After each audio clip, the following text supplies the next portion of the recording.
Hakim vonis lepas wanita pemotong kelamin pria di Sibolga. 8 penambang emas Banyumas terjebak di lubang tambang sejak Selasa. Kronologi lengkap acara GMPG berujung ricuh, jurnalis diancam.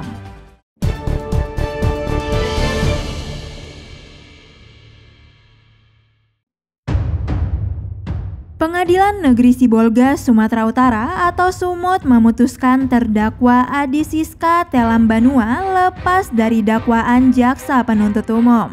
Wanita itu dinyatakan tidak bersalah karena memotong alat kelamin pria selingkuhannya, Oto Masigulo alias Ferry Gulo, hingga nyaris putus. Majelis Hakim juga memerintahkan agar jaksa penuntut umum membebaskan terdakwa dari tahanan serta memulihkan hak-hak terdakwa dalam kemampuan, kedudukan, harkat, serta martabatnya. Hukuman yang dijatuhkan Majelis Hakim lebih rendah dari tuntutan jaksa penuntut umum yang sebelumnya menuntut agar terdakwa Adi Siska dijatuhi pidana penjara 3 tahun 6 bulan. Jaksa menyatakan terdakwa Adi Siska terbukti bersalah melakukan tindak pidana penganiayaan yang mengakibatkan luka berat sebagaimana dalam pasal 351 ayat 2 KUHP.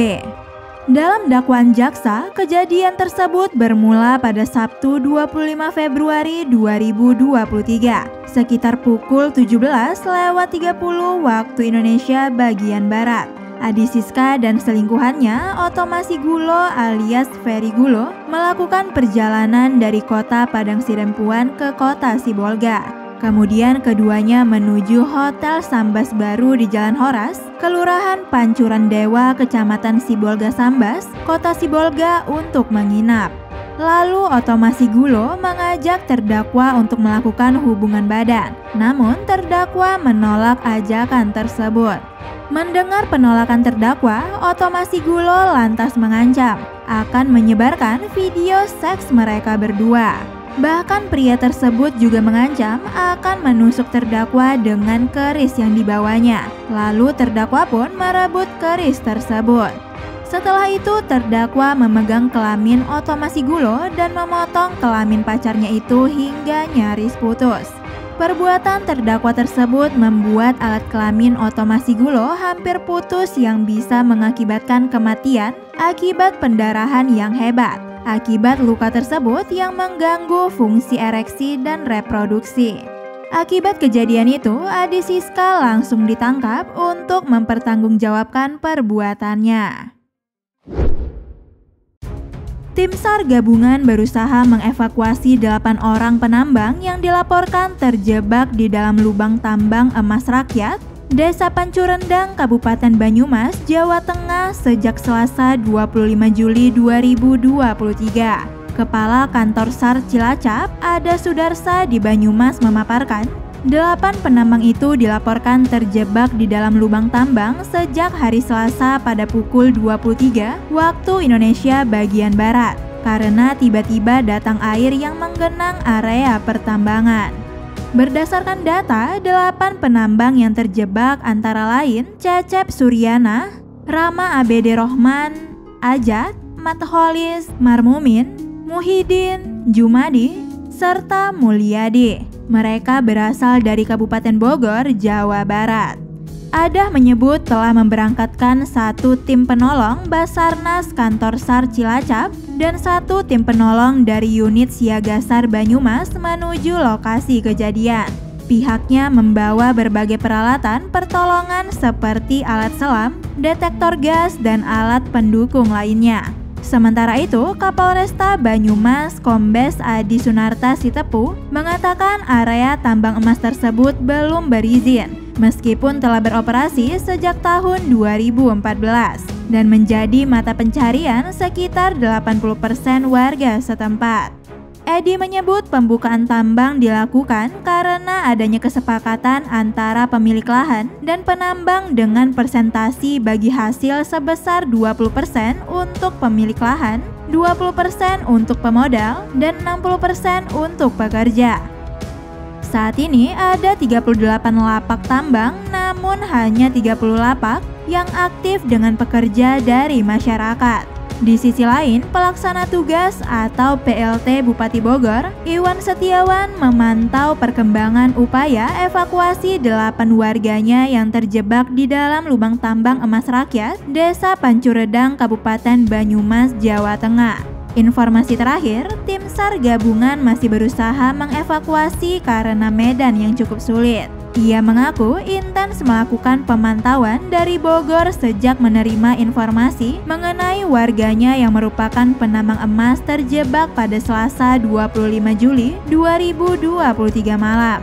Iwan memaparkan dari 8 penambang itu, 7 diantaranya merupakan warga Kecamatan Sukajaya dan 1 lainnya warga Kecamatan Nanggung. Acara diskusi yang digelarkan Generasi Muda Partai Golkar atau GMPG di restoran Pulau 2 Jakarta pada Rabu 26 Juli 2023 berujung ricuh. Kericuhan terjadi sekitar pukul 14:10 waktu Indonesia bagian Barat. Jelang diskusi bertajuk Selamatkan Partai Golkar menuju kemenangan Pileg 2024. Awak media tengah berada di dalam ruangan sebelum acara dimulai. Seketika terjadi ricuh di luar ruangan. Wartawan pun segera bergegas ke sana. Pada bagian luar ruangan, belasan massa tak dikenal dengan atribut bebas yang mengaku sebagai kader Golkar sudah menggeruduk penyelenggara meminta acara dibubarkan. Bentrokan antara panitia dengan massa tak dikenal pun tak terbendung. Mereka adu mulut. Mana KTA atau kartu tanda anggota Partai Golkar? Demikian pernyataan salah satu panitia penyelenggara yang terdengar. Awak media yang mencoba mengambil gambar kericuhan itu pun turut terdampak. Seorang juru kamera Kompas TV terkena pukul saat merekam cekcok tersebut. Selain itu, jurnalis CNN Indonesia TV yang mencoba merekam kericuhan menggunakan ponsel juga terimbas. Ponselnya seketika direbut salah seorang massa tak dikenal, lalu dilempar dengan asal. Kericuhan sempat teredam, namun berselang 15 menit setelahnya cekcok terulang. Massa tak dikenal juga mendesak wartawan yang berada di luar masuk ke dalam ruangan. Mereka menimpuki dengan kursi. Jurnalis Kompas.com terkena timpuk kursi itu. Para awak media pun melarikan diri ke dalam ruangan. Namun setidaknya 2 orang massa tak dikenal itu ikut masuk ke ruangan. Di dalam dengan nada tinggi, mereka meminta awak media tak mengambil gambar kericuhan. Setelahnya, para wartawan mengevakuasi diri ke tempat yang agak jauh dari lokasi. Barulah sekitar 10 menit kemudian aparat kepolisian datang dan membubarkan massa. Inisiator GMPG Almanzo Bonara meminta maaf atas kericuhan yang terjadi di acara itu. Ia merasa prihatin atas kericuhan yang pecah dan turut merugikan awak media. Selain itu, Almanzo mengaku mendengar massa itu sempat menyebut kalau mereka diarahkan oleh Ketua Umum Golkar Erlangga Hartarto. Terpisah, Erlangga mengaku tak tahu menahu soal kericuhan yang terjadi di restoran Pulau 2 itu. Erlangga berkata baru saja selesai rapat dengan Presiden Jokowi. Dia belum menerima laporan tentang kejadian itu. Ia enggan berkomentar tentang kericuhan itu. Erlangga pun tak memastikan apakah akan mencari tahu tentang hal itu.